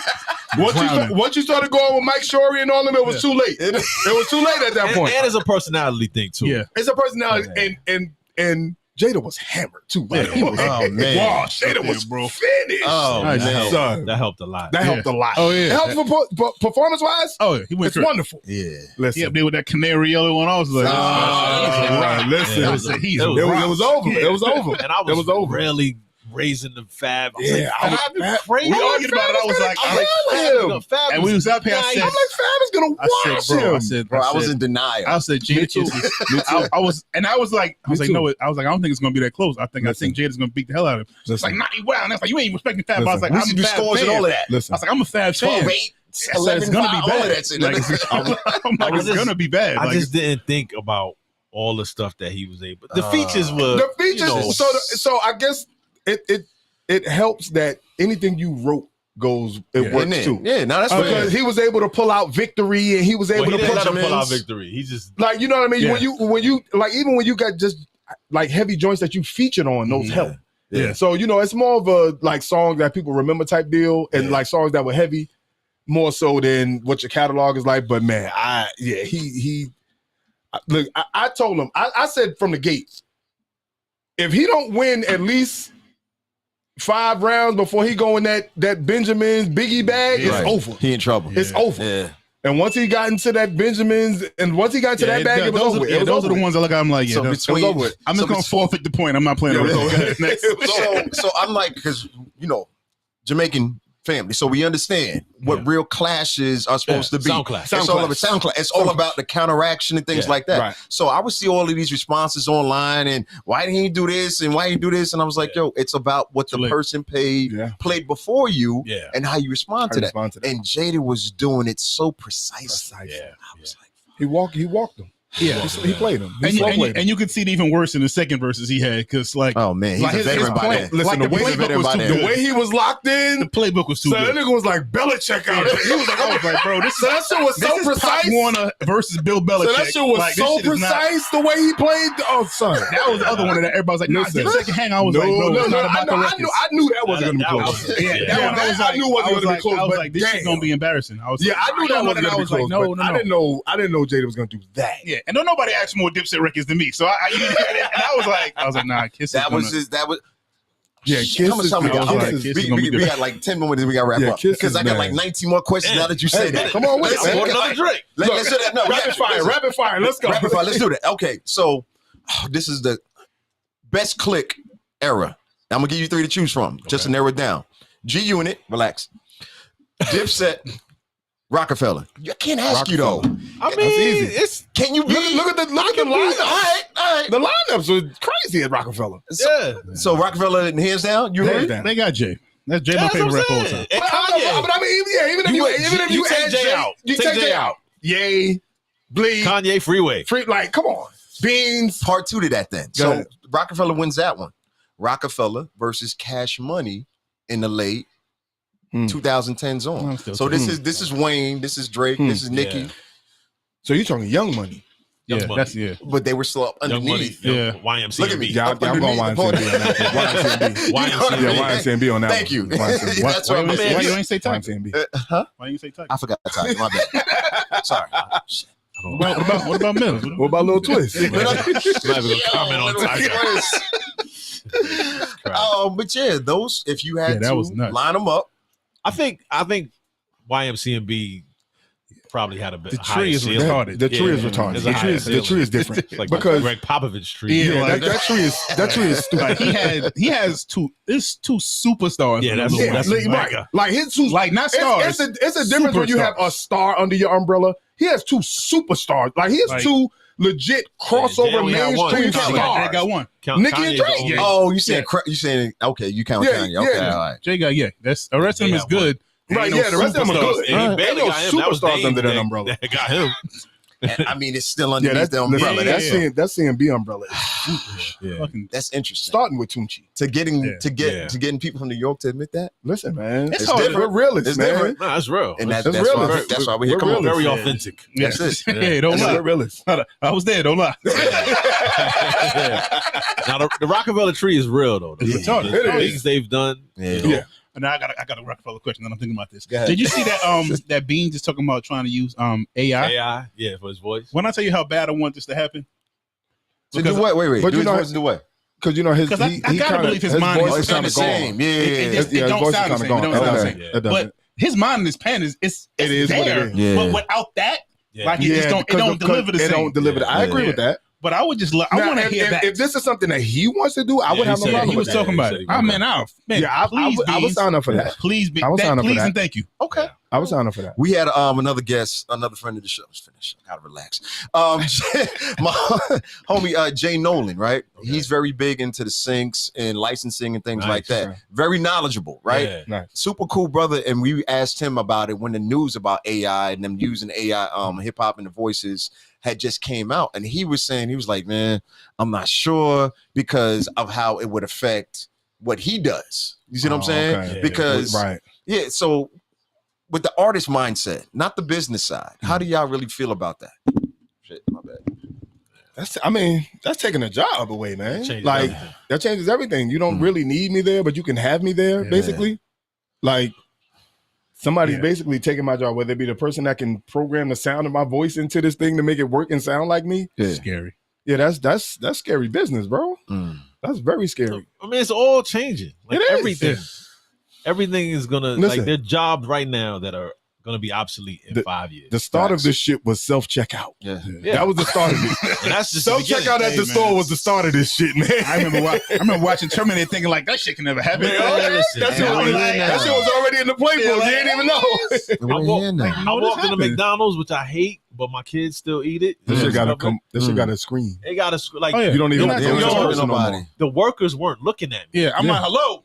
Nah, they right there. They knew that I was going to the kiosk. So they just paying. That's it. You order on the kiosk. Ain't nobody taking orders no more. They be looking at you well when you got cash. Yeah, they're like, what's that? What's that to do with this? What the fuck? So a lot of times, did you just leave the strip club, nigga? Like, what's my kids still love fast food. So a lot of times when I'm going like Zaxby's and other places, I'm like, yo, why don't they take the Chick-fil-A model? Like Chick-fil-A got this shit down to a science. Let me tell you something. He said his kids love fast food. Yo, they are fried. Yeah, they love fries. Yo, I gotta keep fries in my house for them. Come on, listen. Like when they come to my house, I gotta keep fries. I gotta keep fries, fruit snacks, and yogurts at my house for his son. That sounds like a bar right there. That's it. But nah, AI's taking over. That's just taking over. But that shit. I'm mad because like that's really as a DJ, you gotta be careful. Yeah. Yeah, I mean, like they don't respect what we do anyway. So we're fighting a different. But hence why I'm over here podcasting. And shout out to you for DJing my wedding. I don't think we should mention that. Oh yeah, come on, come on. DJ my nuptials back in 2014. Listen, top 2 favorite wedding, like not even favoritism. Just seeing the love. When I saw this man come to the side and just the tears overtake him, I was like, oh shit, now I want to get married. God damn it, that's how the shit feel. I want to get married now. Give it up for the wedding, goddammit. And we had Big Bird. Remember Big Bird? I was about to say, you know your wedding lit when Big Bird is at the wedding. Big Bird showed up. I was like, yo, why is Big Bird at the wedding, bro? People were trying to figure that out. It was like, yo, what's the theme? Like, why is Big Bird here? What was the science behind Big Bird? They're jerks. They're jerks. We different. They're jerks. Y'all They are. are absolute jerks. Y'all are. But we And I all love are. it. Yeah. We all are like that. We try to bring that through in the show, like in the little intros and shit that we do. And we're listen. If we recorded at half of the shit that we don't record, we can make another show out of that. Just like because we're just jackasses. It's different. No, but that's part of the beauty of it. That's what people they want. Yeah. It's like podcast nerd, not question, but really my ideas of looking at it. How I see people break down and get so formulated and what they want to talk about. I was like, there's no. And no there's personality. no soul. No conversation. There's no soul to it because y'all are hitting this point and you're hitting this point, which is great. Right. That's cool. But it's just like, oh, that's cute. I don't know how somebody can go from that and say, "Oh, I need to come back every week to hear you do this again." Hey, we'll come in here with a whole rundown. Right, and that should go out the window. What's the first time? This is why I asked the first topic. What must we cover? Right. That's what we're trying to nail down. Hey, what's the one thing we got to talk about? I'm impressed that y'all even have a rundown. Right. We wing the fuck out of these episodes. If we didn't have a verse to talk about, we would just be sitting there flowing, just talking dumb shit. Yo, you don't understand. Like, is that what the mastermind comes from? Y'all say, okay, we're gonna talk about and focus on this verse, and that's what starts. That's what it purpose. Like we'll find a song, we'll figure out what verse we're gonna talk about, but the rest of that shit, that shit is just us. Like we're natural jackasses. Like I hate to say it, but like even my kids are like, yo, come on, just can you give me just one straight answer? My kids count my jokes. Daddy, you joked 437 jokes for today. Son. It gets worse as it gets. Let me just warn you. But you know. Listen, and I know. So already? What? Listen, I hug them for no reason. Yeah. Listen. Because I know it's over. You know how you have those parents that'll be like, oh, don't worry, it gets better. It doesn't. These motherfuckers get older and it gets worse. Nah. And the funny thing is, like I said, the homeboy that we got that just moved out here. 4 of the 5 people that I went to school with that we all live around each other, all of us got 2 sons. Okay. Wow. I got 2. He got 2. My boy Shaq got 2. My man Raul got 2. That's crazy. So all of us got 2 sons, but different age ranges. So we all got stories of the wildest shit in the world. Yeah, that's nuts. Yeah, craziness. Y'all need that do a show just sharing that. Just an age group. We are? Oh, listen. Listen. Stay tuned. And you guys will be on it. Remember you heard of us on the next Dragon Ball Z. But that's really the beautiful part of, we talk about father because we all understand what the energy is, but it's just like my daughter just came, like I said, just came on, and I just be looking at her like, I only had so much more time with you. Yeah, you know what I'm saying? Before you go off on, listen, her schedule's already crazy than mine. Listen, so I'm my daughter's chauffeur at this point. Oh man, she works. You trying to squeeze in time? Like, hey, can I get She works. I got to take her to hair appointments. Like this, I got to take them to the gym. Like I dropped them off at the gym. Like, how old is she? She's 19. My youngest son, my oldest son is 17. He'll be 18 next Sunday. Okay. And my youngest son is 16. Yeah. So these niggas are like adults. These niggas is functioning around house. So no bullshit. 2 days ago, my son came downstairs, looked in my room and was like, "You want something from Chipotle?" I was like, "What?" That's crazy. Like, you really asking me about nigga, I want something since you finished. Like, he really came downstairs. I was like, yo, I'm about to, you want something from Chipotle? Hell yeah. But not even go, he's ordering. He's like, yo, I'm about to, you want something from Chipotle? I'm like, I'm not ready for that. I don't, but I think I do just because you paying. I got 7 and 4. Listen. That's what I'm 13 and 11. Oh, that's why the ages are interesting, how we talking. This is the funny thing. And this, you know how I set him up? He dropped the kids off at my house. You know what I do? Anything that they want to do. So that way when back home, so that way when they go home, so that way when they go home, they be like, Uncle Aki, let's just do this. What do you mean? They love going to Uncle Aki. They love going to Uncle Aki house. We going to Uncle Aki house? Oh yeah, we going over there. It's up. Nah, you ain't shit, man. Yeah. Yo, you ain't shit. Listen, I let them come over there and do. I got 2 rules. When it's time to eat, sit down. Yeah. When I say let's go to the bathroom, that's it. And those are my 2 rules. Everything after that, I don't stop y'all from doing nothing. As long as ain't nobody bleeding or crying, have at it. That's it. Those are my only rules. I like it. Those are my only rules. Solid rules. Yeah. They go back to his house wired. Yeah. Nah, the fact that we can fellowship like that is amazing. Such a blessing. That's it. Absolutely. I can drop my kids off. Yeah. And I can be around. I'm having a conversation with his sons about pregnancy and sex and life the other day. Crazy. Yep. It's just beautiful. Yep. Crazy. Because y'all saying the same thing. It's just coming from a different voice. Coming from a different voice. That's and what's you needed, know what? though. That's it. That different voice, they may receive it better than they receive it from me. Exactly. So that's why you gotta love having that other voice that somebody can pour into them. So they may come from a different voice. Yeah. They may be better. She ain't paying no attention, but she knows. I'm gonna tell you how, like, and I say it because I've known Knox for fucking 100 years. I feel like basically, like it's just I think sometimes like you got to be careful who the message is coming from, but just knowing I know where the message coming from. That's why I'm good. So he talking to Knox. Yeah, go ahead. Yeah. When they were having a conversation, I was outside. Yeah, good. Yeah, you ain't gotta worry about it. Good. I was outside. You ain't gotta worry about it at all. I had no worries. I tell people all the time, man. I had a job one time with this dude it was in the warehouse, and I remember he was talking to there was some young cats there, and he was older than me. He's probably like 50. Right, and he's talking to them, and the shit he's saying is so ignorant and dumb. Right, and I'm just sitting there looking at him like, I said, "Bro, let me talk to you." And I was like, you got to be careful what you feed, like to the kids. I know there was a 20-something-year-old, but they babies. You know what I mean? I was soaking it up. I was like, everything you saying, they believe in that shit as God's honest truth, and it's not. Yeah, I get it. That's the shit that they try to teach us, and we was believing it. Yeah, but now, at the age we are now, I can look at it and be like, "Nah, that's bullshit." That was bullshit. I've been trying to get Will out. That wasn't a real thing. I've been trying to get Will outside because that wasn't a real thing. One of the things that happened to me, because I'm always out, working and all that stuff like that. People will come up to me and be like, "Yo, I really appreciate what y'all are talking about," and then we talking about the show. Right? You know what I'm saying? I'm used to people telling me, "Oh, you're a great DJ. That's cool," but they're like, "Yo, what you said about having a child at 21, having a child at 22, and this, huh?" You don't like being called a No, I'm joking. No, that's so good. Listen, because he knows I get in my bag. Like, goddamn right, I'm amazing. I know what I do. But the point, you see it. You understand what we doing. So we know what that part. That way was lit. That way was so lit. I left there with like 5 Krispy Kreme donuts. There was Krispy Kreme donuts on the leave out. I think I took like half a box. And I gotta shout him out. The fact that he hit me up beforehand and asked like what we wanted to hear. You know what I'm saying? Like, and I gave him a couple of songs, and he just where we go? He cultivated this vibe that was around those songs and kind of seamlessly. The fact, it was crazy is her friend used the actual playlist the very of the wedding for another wedding. The very same playlist. Let me get double that. She got no credit to that. You got some royalties for that. Did she put some drops on it? Did she put some DJ Knox drops on it? Yeah, I was just like, yo. She was like, yo, just give me what he played at your wedding. I can say I wasn't there. Exact thing. I know he was in his back. Once you get somebody in your age group and like it's from a similar city, but like, oh, Nick, I know what they want. I don't need your help. Yeah, I don't need your help. Just give me that's what you want. That's what I want too. And I gave him randomness. Like I gave him Kid and Play. Yeah. I gave the Kid and Play was so hard.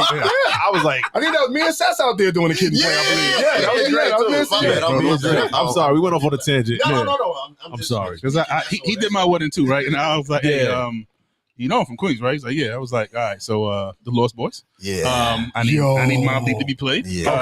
Okay. As they should be. Yeah, as they should be. At a Queen's wedding. So, they should be. We had a wedding and you hear fucking Survival of the Fittest come on. You know, hey, so the place loses it. The place loses it. Listen. That's a wedding. Now, that's a real wedding.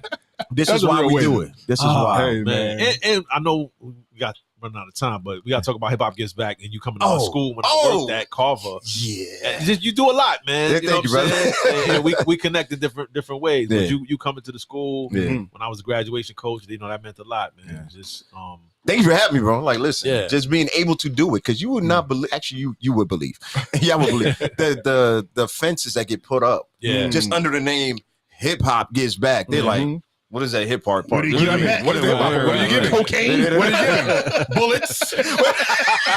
Full clips? What are we doing here? Drugs involved? We don't want any nonsense. Right. Yeah.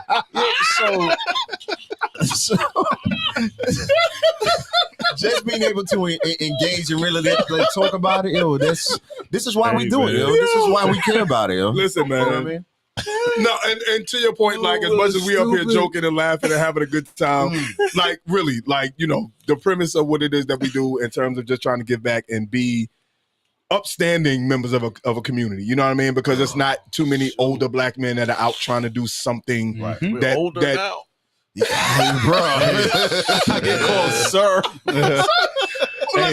Listen, my friend, once you get to Unk and OG, that's it. Listen, I got so many OGs when I was in the hood this weekend. I was like, that's it. Went back to Coney Island for a couple of days, took the kids up there, they had a great time and all that.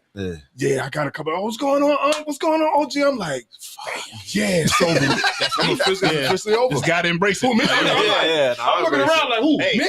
The dopest part is because if I'm that and you're watching me, that means I made it. That's it. Yeah.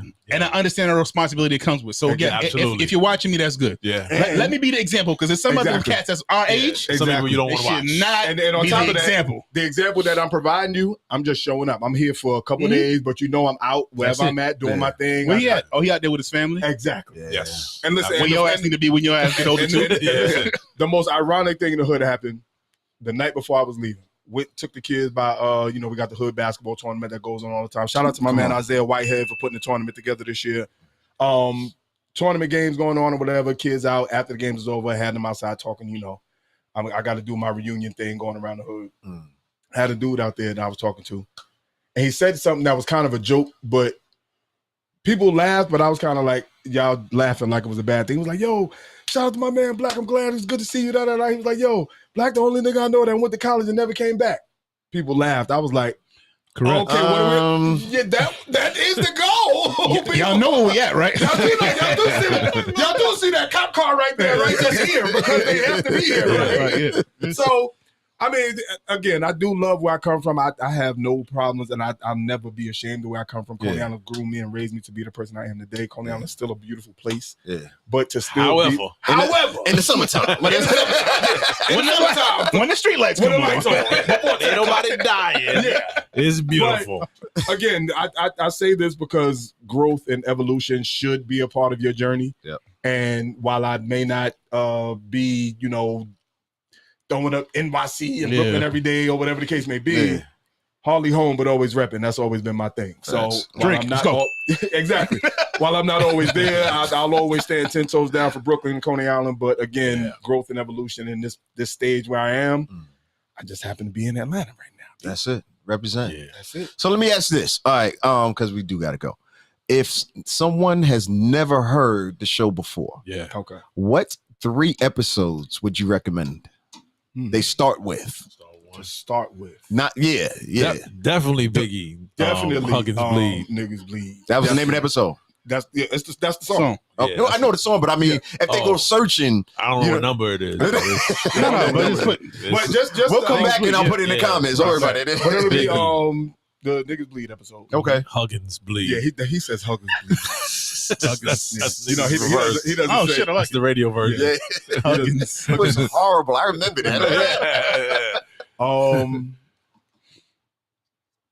I say y'all could do 3 separate ones if y'all don't have to agree. So yeah, you go ahead, keep going. Okay, I'll start with Niggas Bleed. Yeah. I'll go to did we do Hello? We did Hello, right? We did Hello. I'll go Hello. Okay. Andre 3000. Yeah. And I'll go Russ. I was waiting for you to say that. The first Russ. Oh, not the 2.5. Not the 2.5. Oh, okay. The first Russ we did. We killed the 2.5. Yo, but the first Russ with the joint rapping over Harry Fraud. I'm in the Ghost, you can't scare me off. Oh yeah, that movie fairly hard. Like your memory's amazing, bro. Yeah. That's why I had the travel for this, boss. What's the name of the song? On top of the World. Okay, Top of the World. It's on Chomp 2. I say that episode was really like a good one in that I felt like we brought people a new artists, and I felt like we felt like we were able to peel back some of the things that may have been missed, like some of those metaphors and things that you may not understand, because he had a couple of Atlanta, Fulton County references in there that you may miss or stuff like that. So I think those are my 3. Yeah, Chomp 2, before you go, so you say this, because Chomp 2 is when let me not say it that way. Chomp 2 was when I really recognized Russ as that MC. Yeah. Right. Yeah, Russ goes. Shout out DJ Calvin. That's his DJ, because he was always sending me records from Russ and everything like that. And I'm like, all right, cool. I play the radio joints, but Chomp 2, I was in the gym at like 3 a.m. Yeah. And I'm listening to this. I was like, why you in the gym at 3 in the morning? Oh, you single. Yeah, right. I was about to say, guys. He lives a different type of life. Listen. Serial killer. I was at Planet Fitness, right? And I'm zoning out, right? And Chomp 2, it had just dropped, and it was like 2 weeks straight. That's all I played. Wow. So just when y'all cover that project and him as an artist, it speaks to the intricacies. The funniest thing about Chomp 2 is like I had heard Russ songs before that, but I had never even given time to an actual project of Russ. Right, I'm being honest. A lot of people don't. Yeah, a lot of people don't. But that was the first one I actually gave a listen to. I was like, damn. Yeah. But you know what's funny? Like, yo, he been this nice. I think that's how we felt. That's how we felt, and that's why we love doing this. Right. And I think that's how we came across Ab-Soul too. Because I didn't know Ab-Soul was good. When we did Ab-Soul, look at my face, yo. Listen, Ab-Soul is out of his fucking mind. Yes, he is. I didn't know that. Yeah, there be so many artists. That's right, what, bro. So and that's I thought he was okay. I was Team TDE, so I was a little different. So like I knew that, but like I never decided to dive into a project. So when he released the last project, and I called him and was like, no, did you call me? I called you. It was like, yo, have we listened to Ab-Soul? I went through that project, and I swear to God, the song that we chose, this is a true story. The song that we chose was "Gotta Rap." Okay. On my way to record, right? I'm on my way. And I'm listening to the album on my way there. I didn't get to Gotta Rap until maybe I'm about 10 minutes away from the spot. I was like, I don't think I got to this song. I listened to it again. Now, en route, we had the prior conversation. I'm like, I'm not sure which joint we need to do. We might need to visit a couple. We might need to listen I hadn't even decided We yet. hadn't decided what let's we get were going to together do. and play it. Like, typically, like when we have an album that we can't find which joint to go to, we'll sit and listen. We'll be like, okay, maybe this one. Oh, that's pressure. So on my way over there, I'm still in limbo. I'm like, okay, I still don't know which joint we're going to do. I'm driving. I'm almost at the spot. Gotta Rap comes on. I'm like, I'm like, how did I not get to this? Played it again. Got to the spot. I'm like, yo, we got to do Gotta Rap. Like, that's it. We listened to it right there. He's like, oh yeah, we got to do Gotta Rap. And that's how that shit came about. Herbert album. He did his Tiny Desk. He performed. Have you seen his Tiny Desk? Have you seen his Tiny Desk performance? He performed Gotta Rap. Oh my God. And if you had a doubt about who he was as an artist, my God. that performance. That Tiny Desk concert is fucking amazing. Yeah, this Herbert. Okay, so Herbert album was just last year. Yes, Yo, yes. he That brings you concert, to his world. Yeah, we did. It's amazing. Okay. So we need a part 2 already. We do. So tell me your top 3. The last Shy with an H. So yes, I gotta add the H. The Joel Ortiz and Blue Magic. Yes, Blue Magic. That one. Joel you Ortiz cheating. You cheating. I gotta listen to that. Because that Blue Magic was. I know I'm joking. I know that whole people. stuff Joel was talking about. That whole. I used to be looking in the project mirror. I guess I was projecting. I used to. Wait, what did he say? I used to look in the project mirror, imagining I had a necklace on it. I guess I was projecting. Now I look at my. I can't even remember. But now my chain got a projector on it with a reflector on it. Yeah, something like wildness. The positivity that they speak, and he's improved over the years. So that I'm gonna take niggas with because we already said that. Encanto is one of those that I think definitely go. That's the name of the. I'm listening to that on the way home. Yeah, because and I'm gonna watch a movie. Listen, no, because it shows. That was the first time we like showed versatility and personality. Really. And personality. And we started because I was telling a story about how my son used to cry in the morning taking him to school, and I would put songs on and try to get him to. Yeah. And I listened back. I was like, he don't even cry no more. Sidebar. He's a new person. Yo, sidebar. His son used to be in the car crying. You know what song he used to listen to that'd make him stop crying? Some Post Malone shit. No, when he was a baby. When he was a baby. Okay. When he was a baby. All of my let's just be friends. It was Drake. It's aren't friends anymore. I mean, I can see it. Yeah, I got video. I have video footage of this kid crying, boo-hooing to that song. He turns on that song and then he stops. And he just looks so thoughtful, like, damn, I wish my life was He's like 6 months old. He's a baby. That young. He was that young. He plays that song. He literally just stops and starts looking out the window. Listen. Like, damn, I wish life wasn't so hard. Listen. Listen, I'm going through it. Oh man! But did we get all three? So we said Encanto. Yeah, check those out. And one of them. And I'm gonna list them all when we do one of them Eminem details. joints. The Eminem, I'll agree. because Best friend or he's the best no, friend. no, not the best friend. The Medicine Man one. Okay. Eminem, Medicine Man. That verse. Listen, Yeah. I want to say God did because we changed a lot of changed a lot of perspectives. we did. So it's between God did and one of those Eminem. The Eminem joint with Medicine Man. I think there's so many layers in that. It's verse. a lot of layers. It's a lot.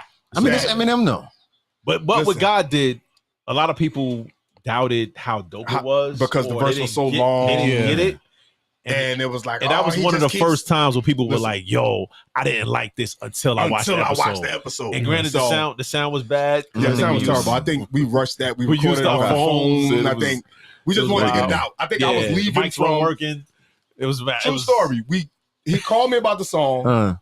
We recorded it 2 days later. When he called me, I was dropping my daughter off at school. And I listened to it that day. He called me. I was dropping putting my daughter's stuff up in her room and like her first year in college. I get home, we record 2 days later.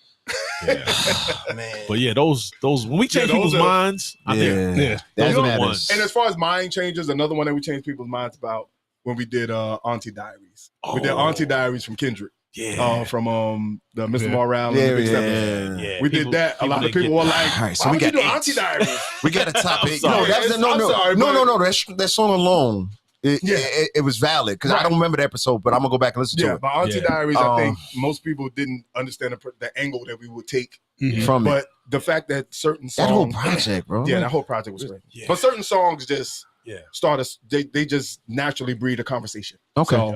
So tell people the schedule of when the episodes drop. We were doing every Tuesday, right? Yeah. It's a good day. Yeah, so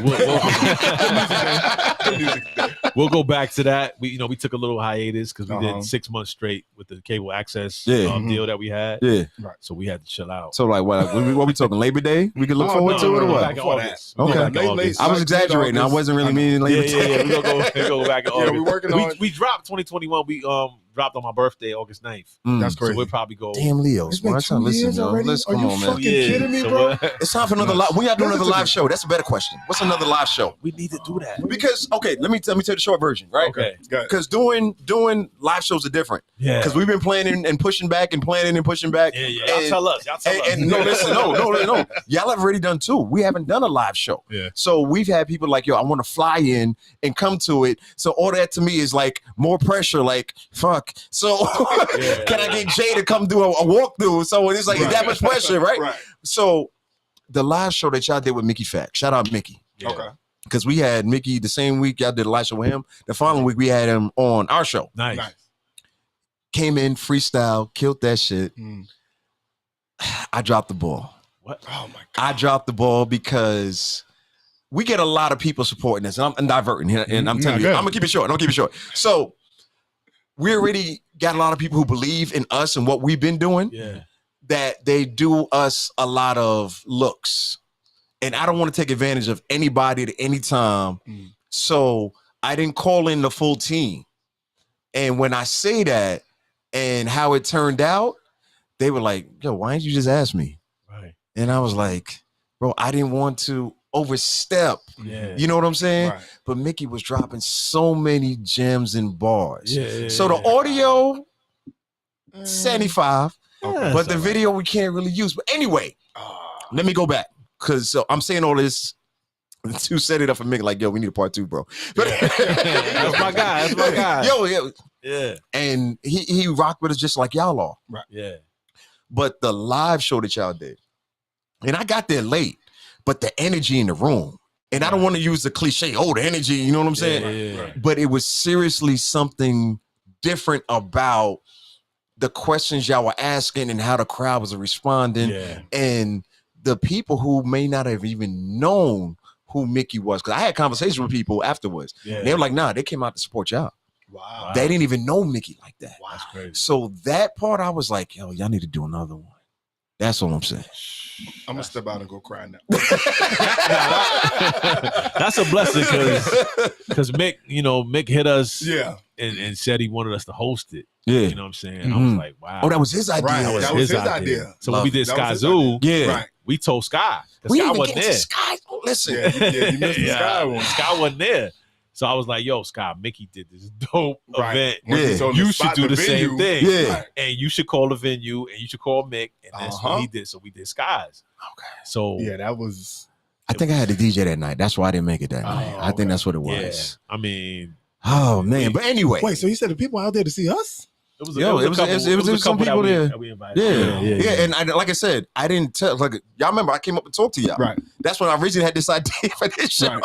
Hey, listen, we gotta do it again. That's all. We gotta do it again. Yeah, that's all we got. So be continued. So me I'm not working the crowd, but just walking around talking to people, meeting, and it was like, oh yeah, like I wasn't familiar with Mickey Fax until now. And they were like, now I'm gonna check him out. So So anyway, I just wanted to share that part of it, man, because like I said, what y'all do is.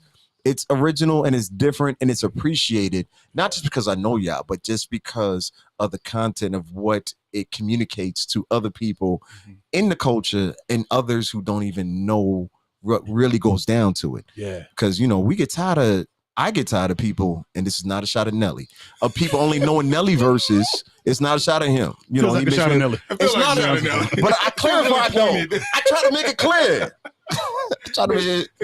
Nelly disagrees. Daddy, we love you. We love you. But the point is, it's just different when it's able to be communicated in a way to like, oh shit, now I can get it. Yeah. You know what I'm saying? So this is love, man. This is a beautiful thing, man. Yeah. You got anything else where we go? You know how I feel when we got people on the show that I actually want to talk to? Yeah. See, y'all experience this shit too, because y'all do show. Bro, right. Because every now and again, you're going to have somebody on the show, you're going to be like, this motherfucker can't get off here. Ain't saying no names. Don't do that. Don't do that. This ain't one of those episodes. Yeah. So I appreciate y'all for man. I really do. Cole gonna be mad. Y'all for having Cole gonna be mad. We're coming back, man. We're coming back. Whenever y'all ready to, whatever you. Any last words? Don't do that. Don't do that.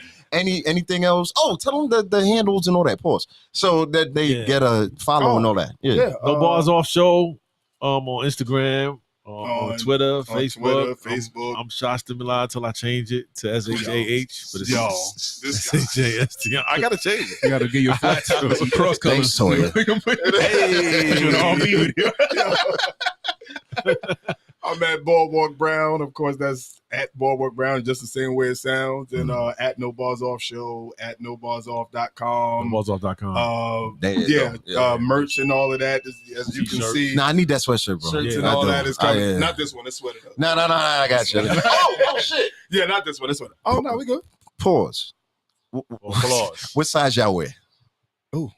Large? Yeah, I think we're large. Yeah, I try to tell you. So, but I'm trying to pre. Ain't no saving it. I already know that. Yo, Cam and Mace done messed the game up, man. So, yeah, these are for y'all. I love it. Man.